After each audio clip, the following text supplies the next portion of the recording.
স্বামীর সামনে খাবার দিয়ে স্ত্রী যদি একটি কাজ করতে পারে, ওই স্বামী স্ত্রীকে পাগলের মতো ভালোবাসবে। আমি হাদিস থেকে বলছি, হাদিসটি তাবরানী এবং সহিহুল জামের মধ্যে উল্লেখ করা হয়েছে। আল্লাহ রাসূল সাল্লাল্লাহু আলাইহি ওয়াসাল্লাম বলেছেন যে কোনো স্ত্রী যদি স্বামীর সামনে খাবার দেয় এবং খাবার দেওয়ার সময় বা খাবার খাওয়ার সময়, স্বামী দিনে হোক অথবা রাত্রি হোক, যখনই খাবার খেতে বসবে ওই সময় স্ত্রী শুধু একটি কাজ করবে, তাহলে দেখবে যে আল্লাহ পাক ওদের মধ্যে এত ভালোবাসা, এত মহাব্বত তৈরি করে দিয়েছে, যার কারণে ওই স্বামী স্ত্রীর দাম্পত্য জীবনকে আল্লাহ পাক সুখময় শান্তিময় করে দিবে।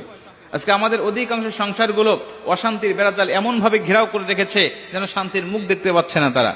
প্রত্যেকটা সংসারের মধ্যে আজকে অশান্তির বেড়াজাল দাউ দাউ করে জ্বলছে। প্রত্যেকটা সংসার আজকে পরকীয়ার সম্পর্ক, এমনকি অবৈধ সম্পর্কের মধ্যে মানুষ জড়িয়ে পড়েছে, যার কারণে সংসারগুলো আজকে আর জান্নাতের বাগান নেই, প্রত্যেকটা সংসার এখন জাহান্নামের গর্ত হয়ে গেছে। মুসলমান মা বোনেরা আমার, খুব মনোযোগ দিয়ে কথাগুলো শুনে নিবেন। আল্লাহ রাসূল কি বলতেছেন সহিহুল জামে এবং তাবরানী